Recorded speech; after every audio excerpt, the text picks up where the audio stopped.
This is the damn tube I had for 3 months. Yeah, painful and stressful.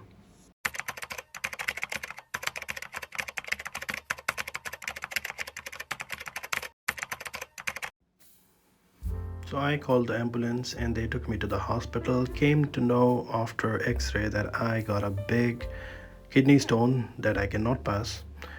So I got this nephrostomy tube that I was not aware of before. It was quite painful experience in the beginning, a lot of blood, but yeah, eventually it settled down and the blood stopped coming into the tube. And this is how it looks every morning.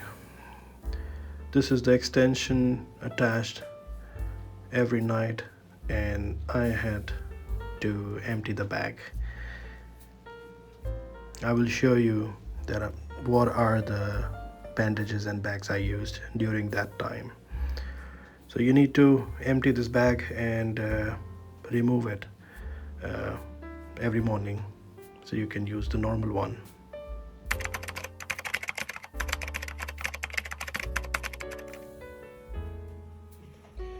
Okay, so this is the bandage that I had all the time. This is the one that holds your tube, and it has to be changed every week.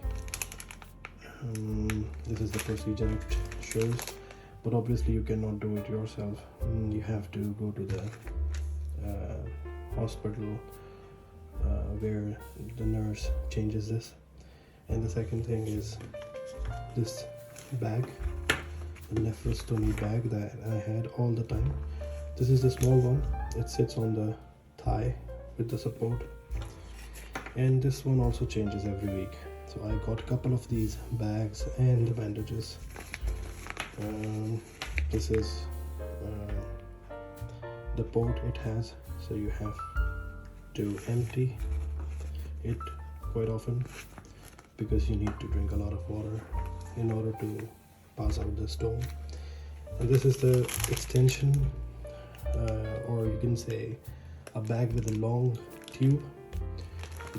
So what I used to do is to attach this bag with this end every night, so I don't have to go to toilet to empty the small bag. This is a bigger one, and it is also reusable. I can empty this with this valve, but in the initial days I got the one which was not reusable, so I had to throw this extension bag after each night. So these are the three basic things that I used mostly during the nephrostomy time. Yep.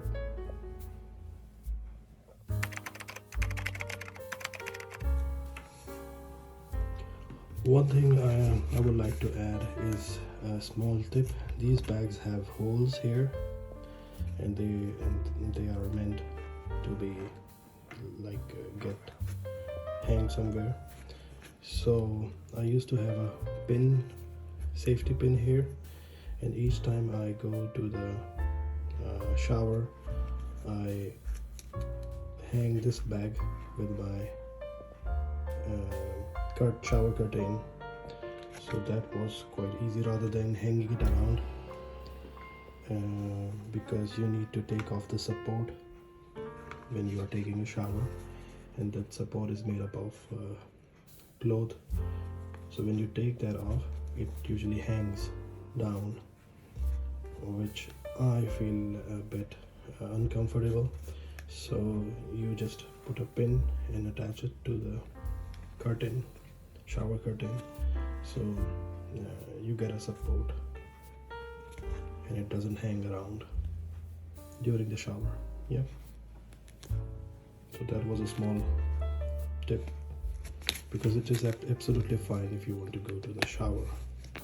You just need to have a good bandage over this this one. By bandage I mean like a plastic cover. So I had a plastic cover over this, which makes it waterproof. So, yeah. You can drive a car if the tube is not bothering you. I need to visit every week the nearest hospital for the bandage change. As I'm going right now, you can see. So I had to lean back a bit on the car seat. You have to adjust yourself. You just have to feel the way comfortable for you. So every week I visit this care center, and they change the bandage for me, and then I get an appointment for the next week. So it was quite stressful to carry the bag and empty it quite often because it's a smaller one. And also you need to be careful that you should change your bandages on time, otherwise you can get the infection. I got infection one time, and then I had to take antibiotics for 6-7 days. So after 2 weeks, I got an appointment for the x-ray to see the exact location for the stone, and the lithotripsy process started. This is the waiting room for the lithotripsy. I was given a few medicines for the pain and just to sedate me for some time. This is the room and some equipment, and this is the bed where you lay down and then you get treated for 1 hour. Afterward you get some coffee to get back into the senses. And yeah, to pass the stones, I can share some tips. It's better to drink a lot of water, but you can also add some lime and citron in it. It is very good. Apple cider vinegar is also very good to dissolve your stones, and I used that, and eventually I passed out my stones. Yeah, here they are. So they came in 2 episodes, and then I was checked again and to see if something is remaining. So every time I passed the stone, I went to the hospital to get checked. So as I mentioned, it came out in 2 episodes. I had to wait 2-3 weeks in between, and I had to drink a lot of water. So as I mentioned, so on this day, that was my appointment for the removal of tube. So they checked me, and I was okay to go. And this is the x-ray department in the Danderyd hospital. I have visited like many times, and the nurse, she removed the tube, and here is the tube that is cut into 2 pieces. And finally I got rid of this crap. Yeah. And after this I got a bandage that I have to change after 2 days for 3 times, and the wound will be healed itself. There was no stitch and nothing. So yeah, this was my experience. I hope if you have this tube, you will get better soon. Yeah, thank you.